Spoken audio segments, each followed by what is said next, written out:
Hey y'all, so with the new Lightroom update, there's some changes in the tools section up here in Lightroom. All of a sudden our graduated filter is gone, our radial filter is gone, our brushes are gone, and we now have this new tool called masking. Now, if you've ever dabbled in Photoshop, you might be a little familiar with masking, but this is a new tool that Lightroom has given us. I'm going to go ahead and show you guys exactly what this masking tool is and where all of our old tools have gone to. So we're going to go ahead and click on this. And first that I want to point out is this is where all of our old tools have gone. So here's our brush, and then we have the linear gradient, which is our old graduated filter, and we have the radial gradient, which is our old radial filter. So all of these act the exact same way as before the update. They just have new names and a new location. Then up here at the top, we have select subject and select sky. Now, if you've ever followed along with me at any point in time, you know I've always used the graduated filter, or now the linear gradient, to be able to bring back my sky. So I was actually really excited to see the select sky, because whenever I used that, I would have to erase where I didn't want it to be touching and such. And so now Lightroom's going to automatically detect my sky. So the same thing, if I hit select subjects, it's going to just select my subjects, and I can be able to do anything that I want in there. Then down here at the bottom, we have color range and luminance range. I'm not going to get into these in this video and explain what those are, but if you do want an explanation of what these tools are and how to use them, they are in my editing course. So I'm going to go ahead and show you exactly what these two tools are, the select subject and select sky, and I'm going to show you with this image right here. I've already applied the Ashley Ammon signature preset to it and made a couple adjustments that I needed in order to have a properly exposed image and where I would like my white balance to be. I haven't touched the sky or anything else because I want to show you guys exactly how these tools work. And this is just a brief overview of what these tools are.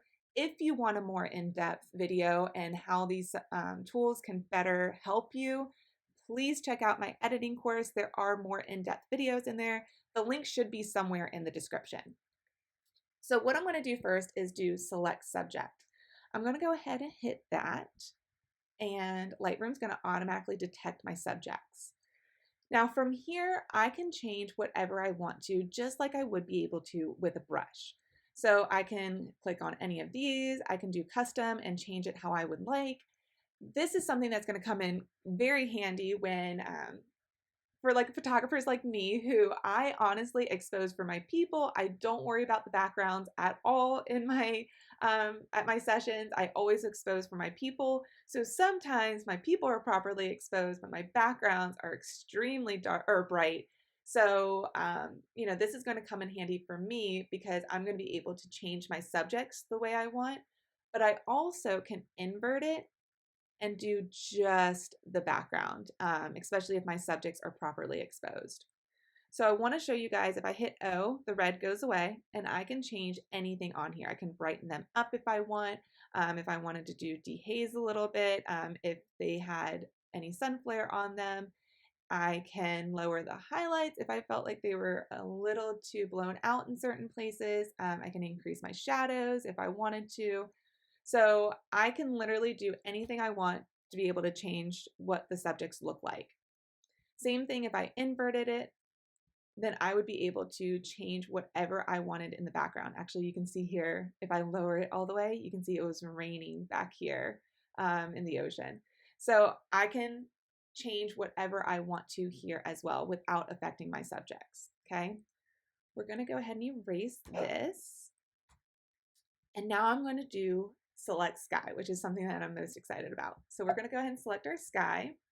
It's detecting the sky for us. We're going to hit O to be able to see what we're doing. We can also hit the show overlay if you didn't want to hit O on your keyboard. From here, I can do whatever I want. If I wanted to lower the exposure a tad so I can see all these pretty colors, if I wanted to change the temperature, this is all stuff that I would have normally done when I was using my graduated filter. I could up the dehaze a little bit if I wanted to, lower the highlights. And I mean, this is just such a cool tool for us. So now it's selected just the sky for us, and we're able to change whatever we want on it. If you wanted to like really drastically change the temperature and everything, you can do that. Obviously make it look realistic. I'm very big on that, making everything look realistic. But how awesome is it now that we don't have to erase anything? If we wanted to, we could add and subtract from our masking tool here. But again, I'm going to show you guys exactly how to do all of that in the more in-depth video in my editing course. I hope that this has helped. I hope that you guys aren't so intimidated by these new tools. I feel like they are such an awesome addition to Lightroom. I'm really excited to use these in all of my sessions. If you need any more tips and tricks, please let me know, and I will see you guys later. Bye.